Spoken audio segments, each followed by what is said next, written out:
Olá, sejam todos muito bem-vindos. É uma alegria muito grande poder partilhar esse tempo com todos vocês, tempo este que nós dedicamos ao estudo do Evangelho segundo o Espiritismo. E nesses primeiros instantes, nós sempre gostamos de pedir a Deus, nosso Pai, que envolva a todos nós, para que os nossos corações sejam um terreno um pouquinho mais fértil para essas sementes que neles, nos nossos corações, serão jogadas. E hoje a nossa reflexão é sobre o capítulo 17 do Evangelho segundo o Espiritismo, cujo título é Sede Perfeitos. Nós vamos estudar o item 8, que é a virtude. Esse item está dentro das instruções dos Espíritos e essa comunicação chegou até nós, ela foi ditada por François Nicolas Madeleine. E nós vamos começar pelo título, Sede Perfeitos. Nós sabemos que a nossa reencarnação tem como único objetivo nos tornar espíritos melhores. Então nós temos a reencarnação como uma oportunidade para nós agirmos de forma que saiamos dela, da encarnação, melhores do que entramos. Então é importante nós nos lembrarmos de que a nossa vida, ela tem um propósito, pelo menos um ela tem. É nós aproveitarmos as oportunidades que nos chegam para nós sermos espíritos melhores. É um pouco repetitivo. Muitas das vezes a gente ouve isso, lê muito isso, mas é porque é algo que é muito importante para que nós possamos ter dentro de nós. A minha vida, ela tem um objetivo, e meu objetivo principal é me tornar um espírito melhor. E dentro dessa tentativa, nós, como estamos falando do Sede Perfeitos, nós estamos aqui conversando sobre a virtude. É claro que nós sabemos que essa perfeição é uma perfeição relativa. Sabemos que perfeito só mesmo o Pai que está nos céus, né? Como diz lá. Mas essa perfeição relativa que nós podemos e devemos alcançar, ela não será atingida de um momento para o outro. É preciso que nós tenhamos um pouco de paciência, um pouco de amor para conosco. A paciência não significa acomodação. Nós não podemos ficar acomodados. Nós não podemos simplesmente dizer, não, eu sou assim mesmo, não vou mudar, não vou conseguir.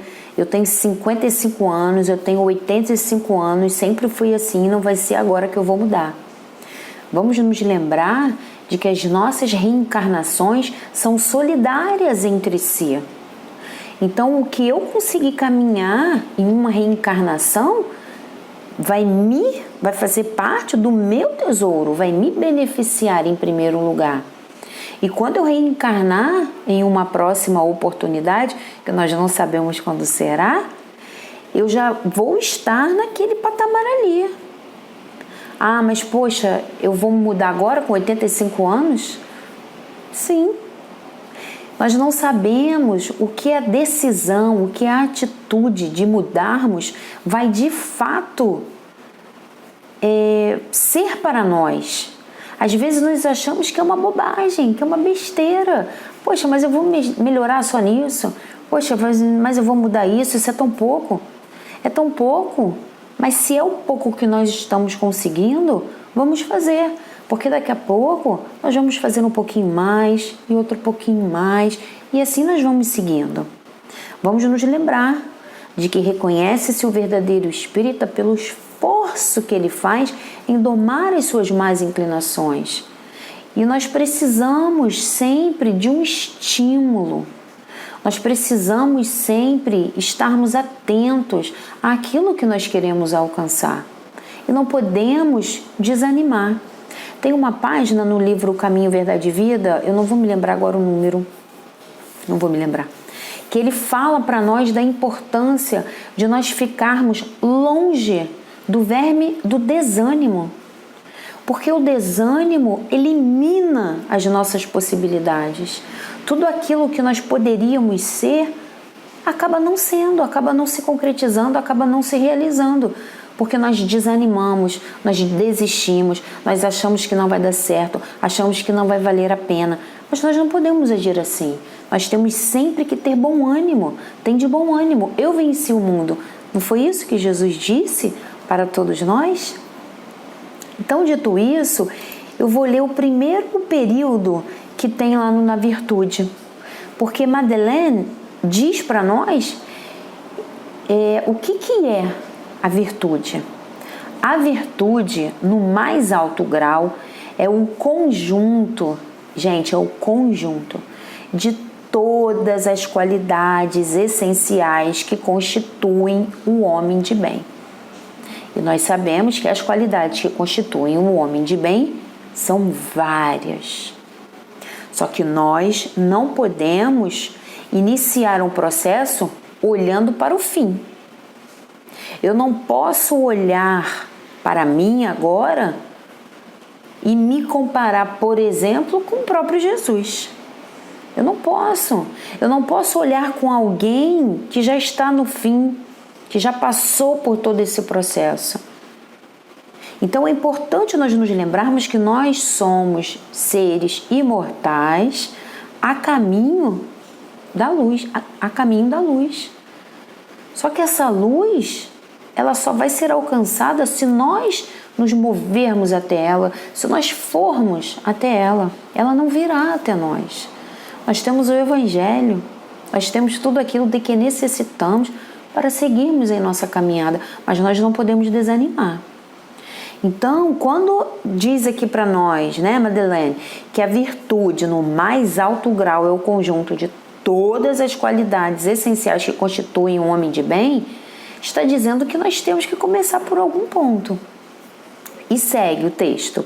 Ser bom, caritativo, laborioso, sóbrio, modesto, são qualidades do homem virtuoso. Infelizmente, quase sempre, as acompanham pequenas enfermidades morais que as desonram e atenuam. Então, olha só que interessante o texto. Ele diz várias qualidades que nos fazem, que mostram para nós o que é ser uma pessoa virtuosa. Ele fala ser bom, caritativo, laborioso, sóbrio, modesto. E ele diz, logo em seguida o texto, né, que tem enfermidade que acompanha. E essa enfermidade, pequenas enfermidades. Então, as enfermidades, elas são pequenas, enfermidades morais, né? São pequenas, mas elas desonram e atenuam esse conjunto das nossas virtudes. E uma dessas enfermidades morais, nós já sabemos que nós espíritas trabalhamos muito, lemos muito sobre isso. Aliás, são duas, o egoísmo e o orgulho. E ele segue aqui o texto, ó. Não é virtuoso aquele que faz ostentação da sua virtude. Se eu já estou ostentando, eu estou mostrando. Pois que lhe falta a qualidade principal, a modéstia. Então, se o texto nos diz que a qualidade principal é a modéstia, uma das virtudes que nós devemos iniciar, uma das primeiras, é o cultivo da modéstia. Porque conforme formos nos tornando pessoas mais humildes, o nosso orgulho vai diminuindo. E com a diminuição do nosso orgulho, nós iremos conseguir perceber as nossas outras dificuldades e dessa forma iremos poder trabalhar em cima delas, para também melhorá-las. E ele diz aqui, ó, e tem o vício que mais se lhe opõe, o orgulho. Então, aquele homem que faz a ostentação, ele cultiva o orgulho no lugar de cultivar a modéstia. Então, no lugar de nós sermos orgulhosos, a nossa busca deve ser da humildade. E ele vai citando aqui para nós, ele cita, por exemplo, São Vicente de Paulo, o digno cura d'Ars, que foram personalidades que foram muito humildes. São Vicente de Paulo foi um sacerdote que era muito caridoso já desde sempre, e certa feita, em uma viagem que ele fazia, ele foi preso e vendido como escravo. E nessa condição de escravo, ele permaneceu por 2 anos. Até que, pela sua atitude, ele tocou o coração da esposa do seu dono, que com o tempo, o observando também, o liberou. E aí ele voltou à liberdade. Mas imagine nós ficarmos presos 2 anos, injustamente, não fizemos nada de errado, e fomos confundidos e agora somos escravos. Será que nós teríamos essa grandeza, essa humildade? Porque para você ser um escravo, é preciso muita humildade. Então, ele pegou aquela atitude errada, porque, lógico, a escravidão é um erro, mas ele pegou aquele erro e fez daquele erro um motivo para ele se engrandecer. E esse é o convite do Mestre. O Mestre Jesus não nos convida a aumentarmos as nossas aflições, a buscarmos mais problemas. Ele não nos convida a nada disso. Ele nos convida a aproveitarmos as oportunidades que nos chegam para sermos espíritos melhores, para nos tornarmos homens de bem, que é um grande objetivo, nos tornarmos um homem de bem. Nós poderíamos também falar de Madre Teresa de Calcutá, que depois de um insight, ela resolveu que não moraria mais onde ela estava e ela foi morar no chiqueiro cedido por uma de suas alunas de inglês, que ela dava aula de inglês. E ela começou a cuidar dos leprosos, que Calcutá naquela época tinha cerca de 100 mil leprosos. E o Papa João Paulo, quando foi visitá-la, depois que ele a visitou, ele foi embora e ele tinha um carro que ele havia ganhado para utilizar lá. E ele deu esse carro para ela para facilitar o trabalho dela, a locomoção dela. O que ela fez? Ela não ficou com o carro para ela. Ela vendeu o carro e com esse dinheiro ela construiu lares para as crianças nas ilhas do Pacífico. Mas tudo silenciosamente. Essas pessoas que ele disse aqui para nós foram pessoas que trabalharam sempre no silêncio. Elas não ficavam trombeteando. E aí a gente sempre se lembra do gasofilácio, que era um instrumento de metal que era posto nas praças, onde as pessoas... E esse gasofilácio, esse instrumento, era onde as pessoas jogavam as suas doações. Quanto mais moedas você tinha, mais barulho fazia, mais estardalhaço fazia. E todo mundo ficava sabendo que você havia doado uma grande quantidade.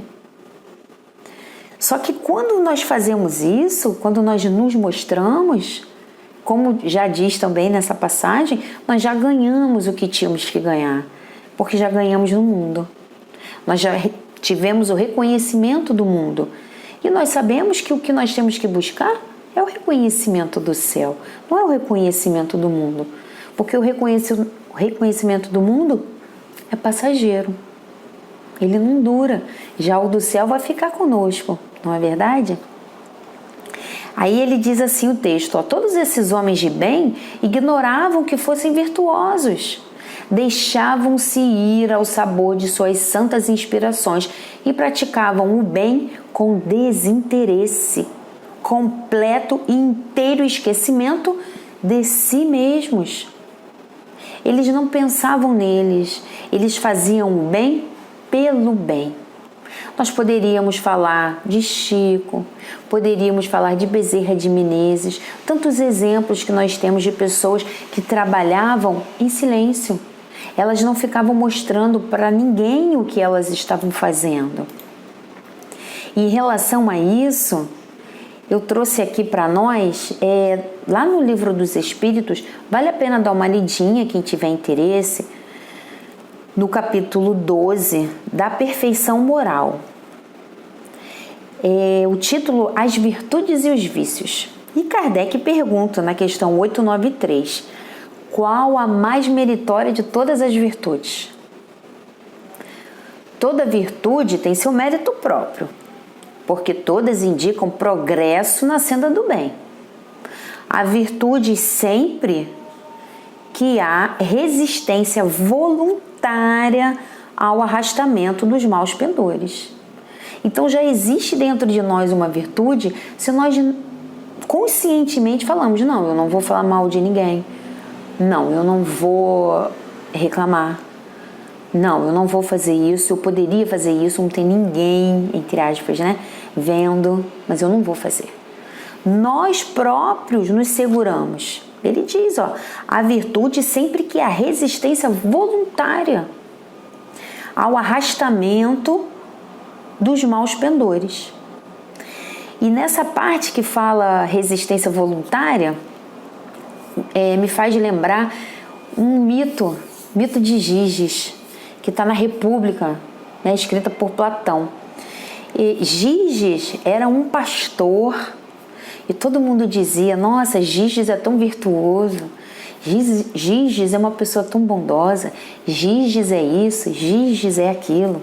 E certa feita, o pastor Giges estava caminhando e ele encontrou uma sepultura. Nessa sepultura tinha um cadáver com um anel, com uma pedra. Giges achou o anel bonito, já era um cadáver, não ia servir, e aí ele pegou para si, falou, vou ficar com esse anel para mim.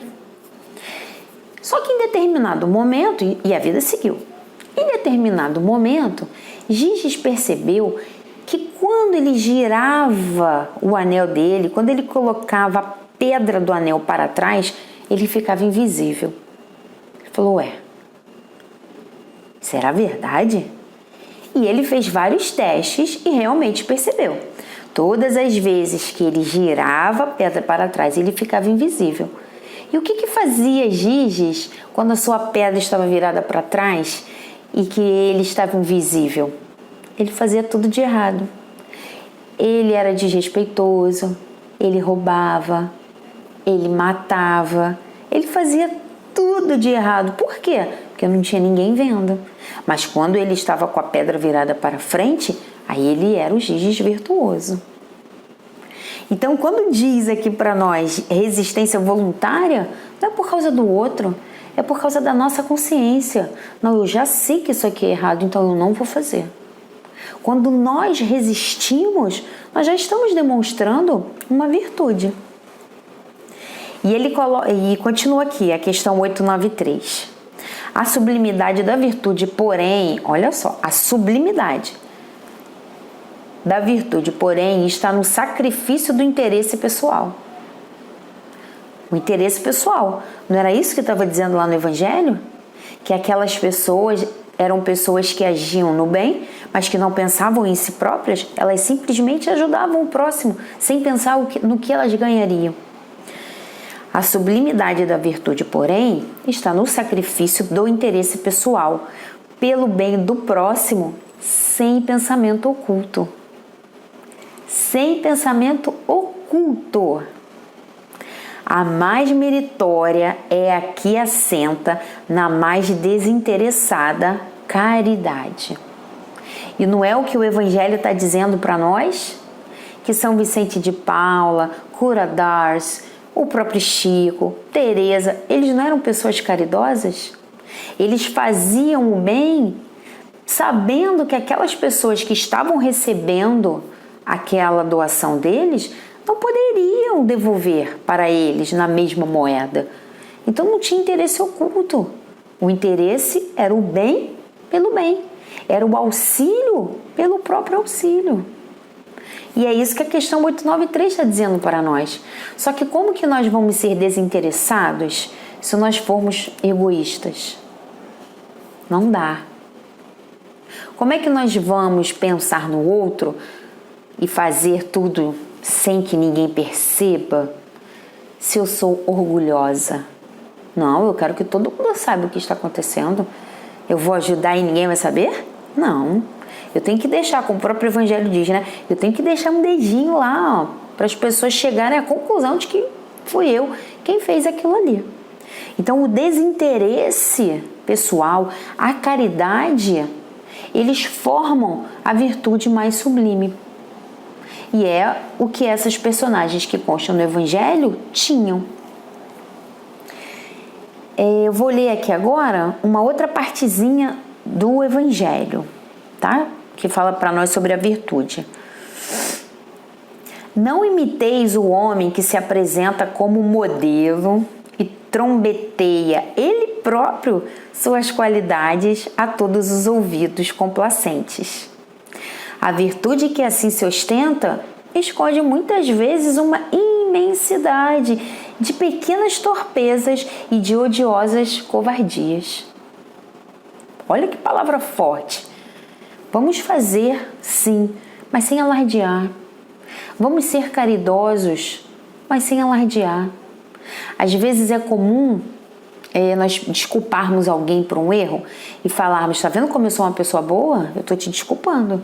Você fez isso comigo? E ó, estou deixando tudo para trás.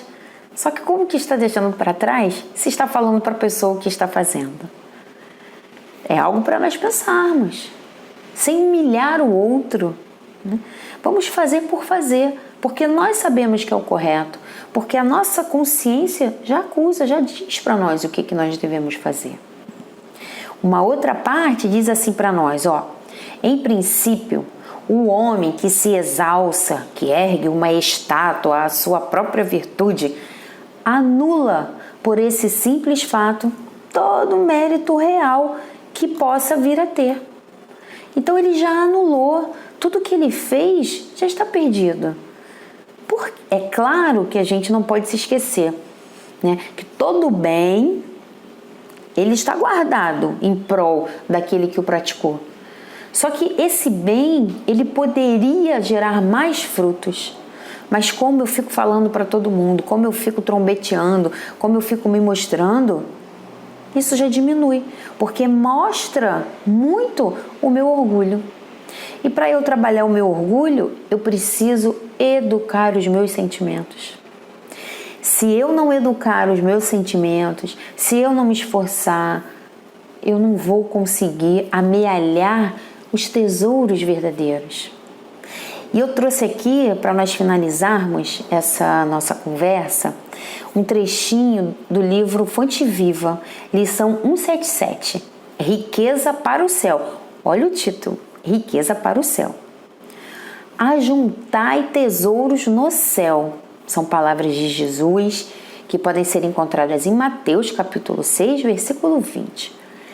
Cresçamos na virtude e incorporemos a verdadeira sabedoria, porque amanhã serás visitado pela mão niveladora da morte e possuirás tão somente as qualidades nobres ou alvitantes que houveres instalado em ti mesmo.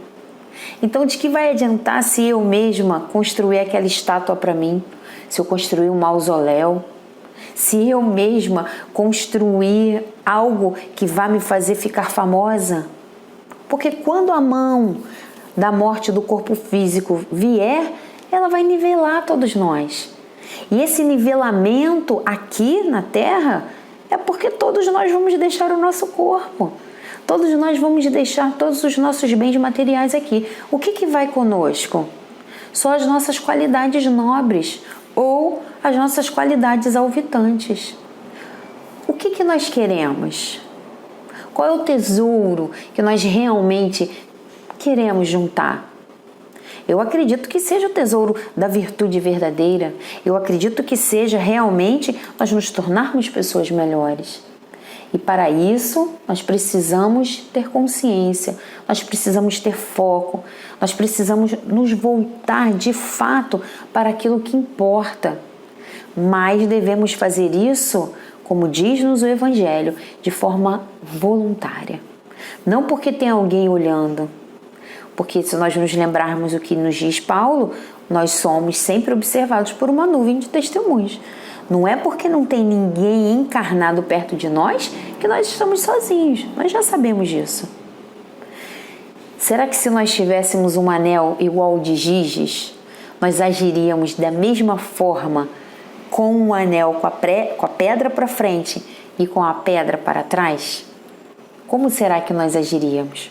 Vamos refletir, vamos pensar, vamos pedir a Deus que nos auxilie, que nos fortaleça, para que nós possamos cada vez mais ter bom ânimo para seguirmos na nossa caminhada, fazendo por nós aquilo que for o melhor. E o melhor é seguir o caminho do bem. Gratidão pela atenção, muito obrigada e até o próximo vídeo. Que Deus nos abençoe.